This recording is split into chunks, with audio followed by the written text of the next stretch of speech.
शायद ही कोई हिंदुस्तान का ऐसा नागरिक होगा जिसने हल्दी घाटी के बारे में नहीं जाना और नहीं सुना होगा।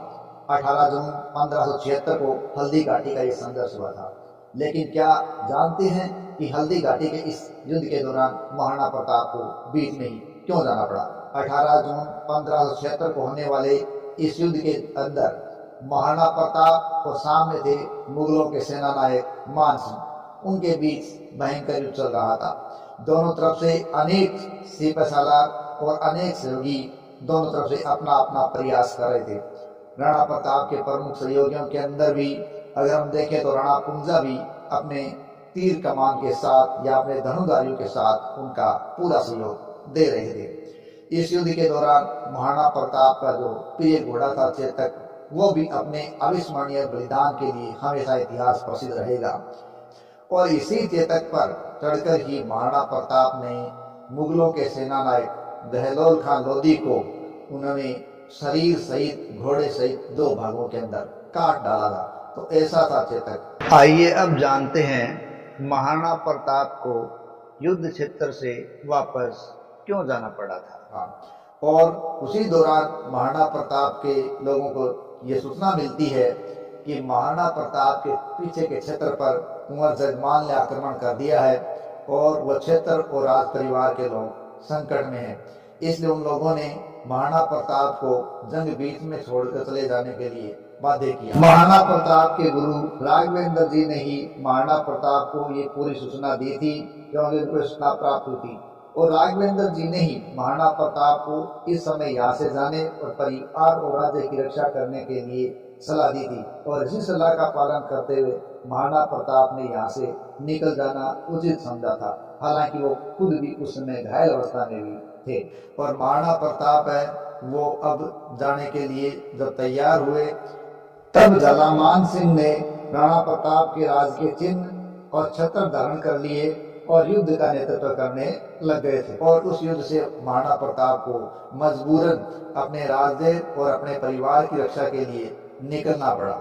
जब वापस जा रहे थे तो कई मुगल सैनिकों ने उनको जाते हुए निकलते हुए देख लिया, तो उन्होंने उनका पीछा किया।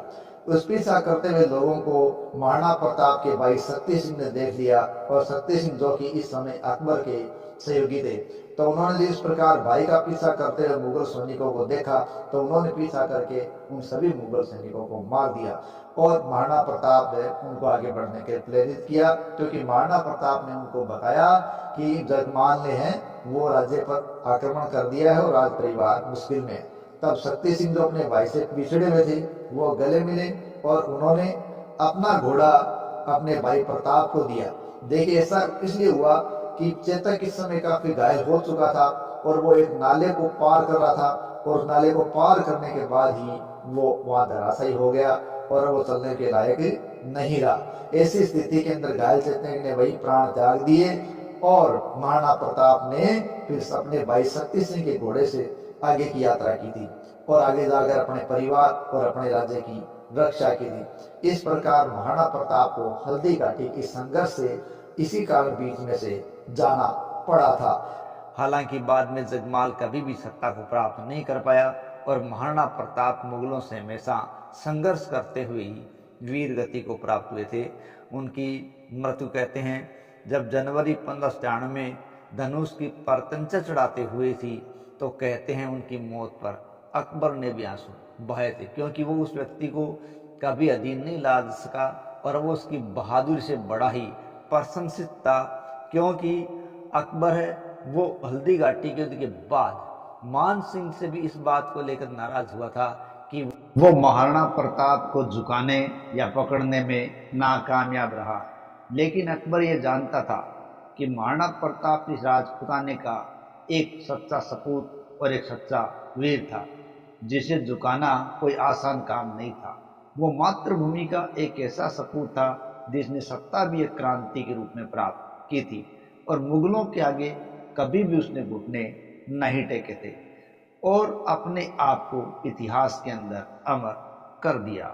महाराणा प्रताप जिनकी पत्नी थी अजबदे पंवार, अजबदे पंवार है वो पुत्री थी मामरख सी पंवार, जो बिजोलिया ठिकाने के थे, उनकी पुत्री थी। उनके साथ इनका विवाह हुआ था और अजबदे इनकी पहली पत्नी थी। ऐसा बताया जाता है कि महाराणा प्रताप की 14 पत्नियां थी, लेकिन प्रथम पत्नी अजबदे पंवार थी। और महाराणा प्रताप जब 17 साल के थे तब ही अजबदे से इनका विवाह हो गया था और अजबदे की उम्र उस समय 15 वर्ष की थी।